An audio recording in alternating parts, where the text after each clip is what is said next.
Harrington here, folks. Back in the saddle. All right, now today I want to talk about real estate auctions, mortgage foreclosure auctions, HOA foreclosure auctions, and tax deed auctions.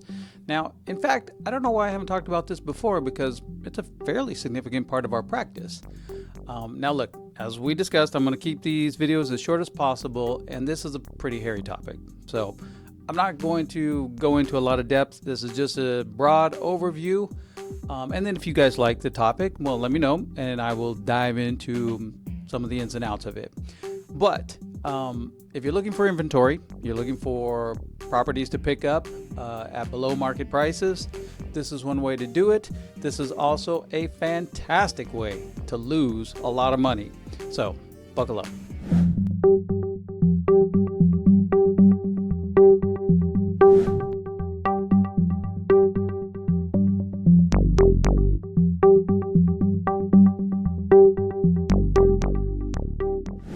All right, first up, let's talk about mortgage foreclosures. That's the big one. Now, to begin with, just briefly, it depends on what kind of state you're in, whether it's a lien theory state or a title theory state.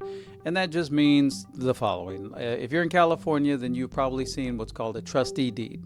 And that's because in California, if you get a loan to buy the property, you're not considered to be the owner of the property. The bank is the owner of the property, and you're just a trustee. You're taking care of their property for them. On the other hand, in Florida, we are a lien theory state, which means that although you took a loan to buy the property, you are actually the owner of the property, and the bank merely has a lien against the property, which they can foreclose on. Now, we're not going to get too much into that because as a bidder at an auction, it probably doesn't make any difference to you. The only reason I bring it up is, one, I thought you might find it a little interesting, and two, the process will be different depending upon whether you're in California or Florida, which is to say whether you are in a lien theory state or a title theory state. But down to brass tacks. Let's say that the borrower has defaulted on the mortgage, and so now the property is going to foreclosure, and you, as the auction bidder, want to bid along with the rest of the public to see if you can pick up title to this property. All right, that's what we're talking about here. Now, mortgages, it's not entirely true to say this, but you can think of them as being a paramount lien, which is to say that junior liens, by and large, will be extinguished by that mortgage foreclosure. We're going to get into it a little bit, but I told you we need to do separate videos for each one of these. Don't think that you're an expert after watching this video and run out and bid hundreds of thousands of dollars to buy a property because, well, I mentioned that this is a decent percentage of our practice, and it's people who do just that, sadly. But that's number one in the program here. Mortgage foreclosures, that is one way that you could bid on a property and potentially win the title to the property, is whenever a lender forecloses. Be careful, there can be more than one loan. As you know, there could be the primary loan and then maybe an equity line of credit, a HELOC, so to speak. So be sure that you know which mortgage you're bidding on. Is it the first mortgage that's foreclosing, or is it a second mortgage, or even a third mortgage? We don't see that a whole lot these days, but we did for a while. So, be careful, be very careful. Moving along to HOA foreclosures. So HOA or COAs, it could be either homeowners or a condo association. They also foreclose. When a property owner doesn't pay their assessments, then the association is entitled to foreclose in the same way that a lender can foreclose. However, associations are not a paramount lien like a mortgage basically is. And I do hate to digress, but let me just do this quickly. Even if you do bid on a mortgage foreclosure, the HOAs are still an issue. You're still going to have to deal with them. They have a statute that's extremely favorable. And let me just take a moment here to tip my hat to the association lobbyists in Tallahassee. You guys are killing it. I mean, wow. I'm impressed with the favorable statutes that you've been able to push through and the favorable treatment you get in the court system. I mean, truly. But back to the topic at hand. So let's say that you want to bid at an association foreclosure, you can do that. And if you are the winning bidder, you will indeed become the owner of record. You'll be the title holder. However, and this is where you need to be very careful, if there is a mortgage against that property, that mortgage will survive. That mortgage is paramount to the association bid for, $40,000, and it's a $500,000 property. It's not time to celebrate just yet.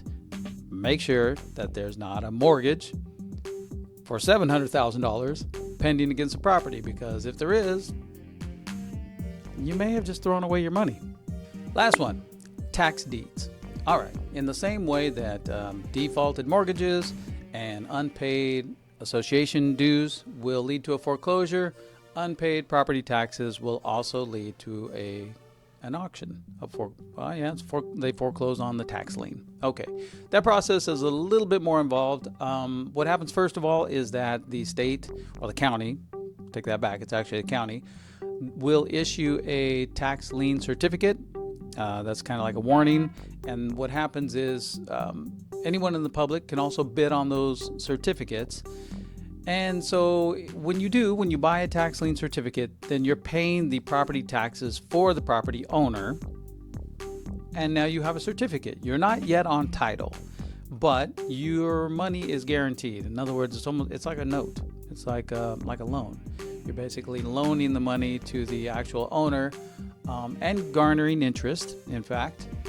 And so the owner of that property must either satisfy your tax lien certificate or the property will go to foreclosure. Now let me elaborate on that just a bit. So as I was saying, just because you bought a tax lien certificate does not mean that you're going to get the title, because after the tax lien has been out there for, the certificate has been out there for a year or 2 years, I can't quite remember now, that's when the property will go to auction. And that auction is still open to the public. So although you are the tax lien certificate holder, you're not really in any better position than anyone else to bid on that property. With the exception that maybe if you paid a great deal, if it was a sizable tax lien that you paid, you may get that as a credit for bidding purposes. But the point is, you're still going to have to bid in order to actually get title to the property. Okay, now let's play that out. So let's say that you are the tax lien certificate holder. You paid somebody else's taxes for them, their property taxes, and now you have that certificate. And now the auction day comes up, and you get outbid. Somebody's willing to pay more for the property than you are willing to pay for it. Then what happens? Well, your certificate gets paid along with your interest. So, not the worst situation. In fact, those tax deed certificates are, they're very safe. There's nothing sure in this world, but that's pretty close to it. I mean, eventually you're going to get your money and your interest. But let's say that you're out for bigger fish. You're not looking just for your interest on the tax deed. You are looking for the title to the property because you want to rent it or flip it, and you think there's going to be bigger gains in that market. So, all right, so you bid, you become the successful winner. Let's talk about what you get and what you don't get. All right, I said previously that a mortgage is considered a paramount lien, and that's a true statement. However, your tax deed will take precedence even over the mortgage, and you will get title free and clear. Well, almost free and clear. It doesn't wipe out municipal liens like code enforcement types of liens. Now, usually those are not killers, but if you haven't seen I think it's episode 21, Bleeding Liens video, go peek at that, because that can change the analysis.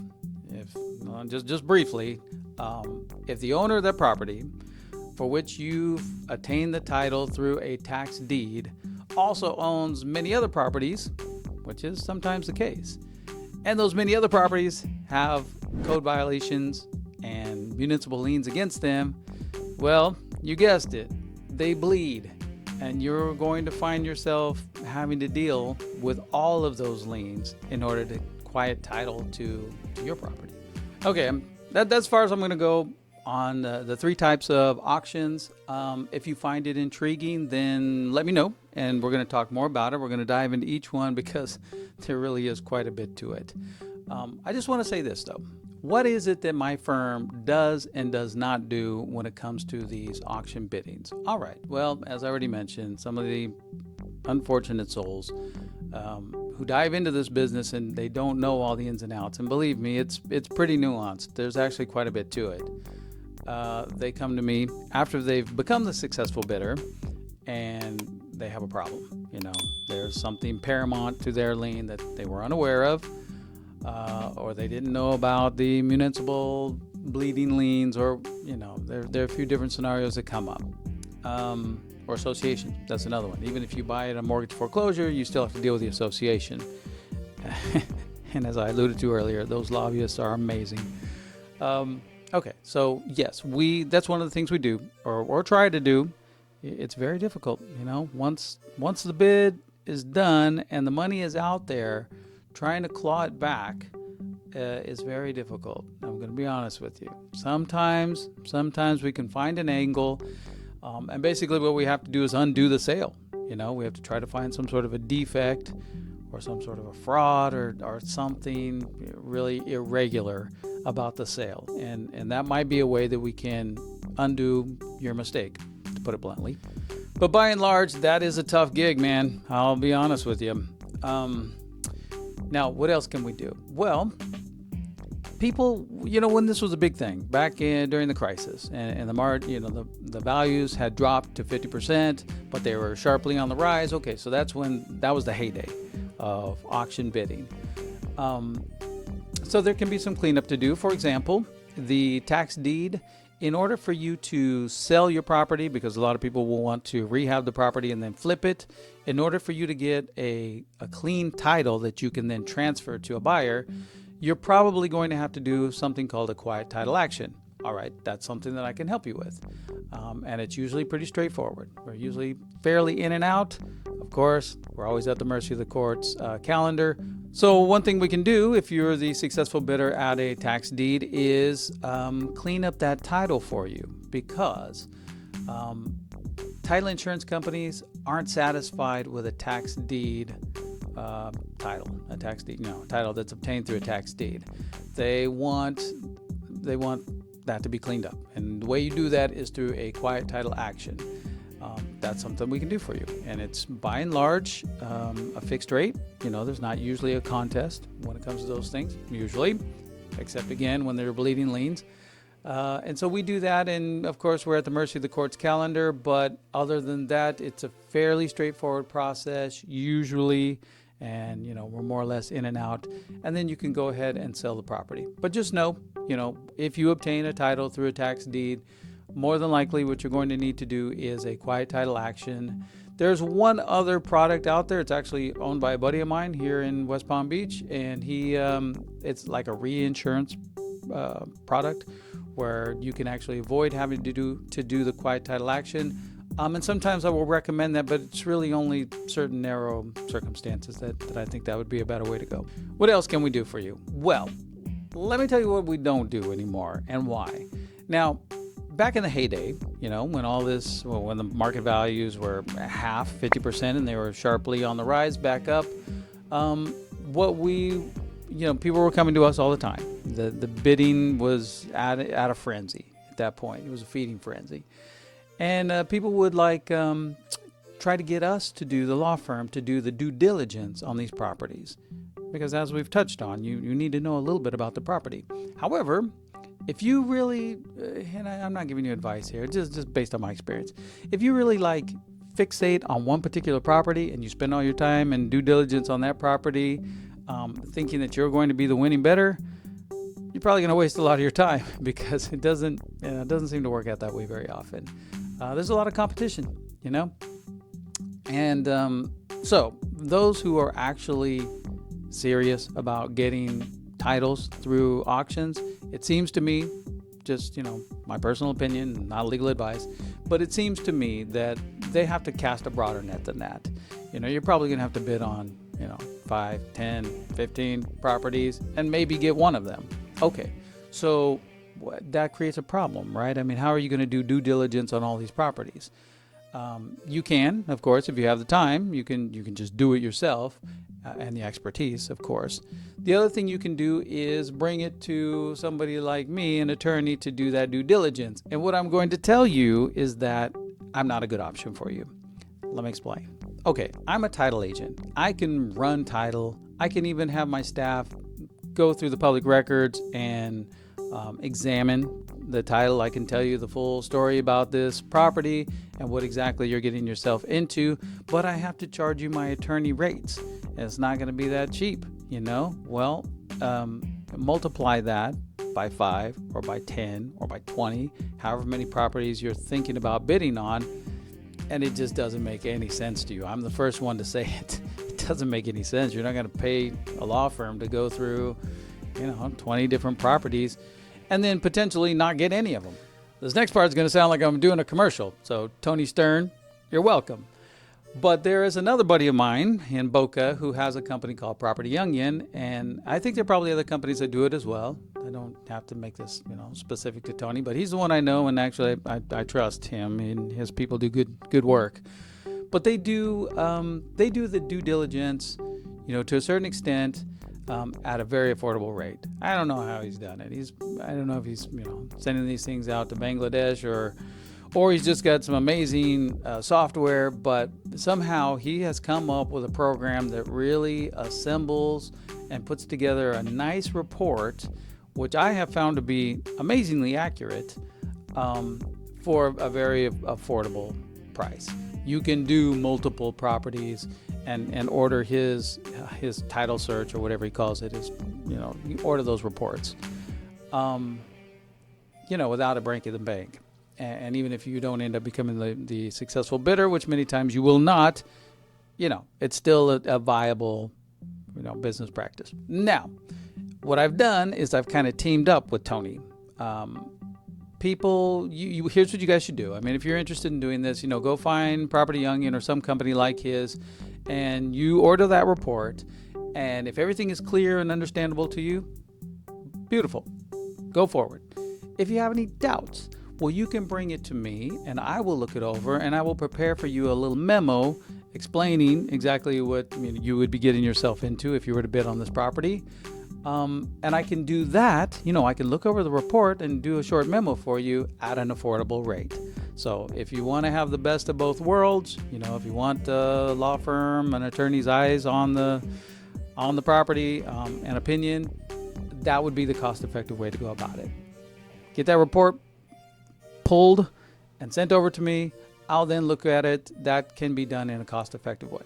So that's what I got for you on this one, guys. I know it was quick and dirty, and so please don't, as I've said, don't run out and think you're an expert and ready to bid at an auction, because it just breaks my heart. I'm going to be honest with you. When you guys come to me with these, these properties that you purchased, and you now have this problem that's going to be very, very difficult to get you out of,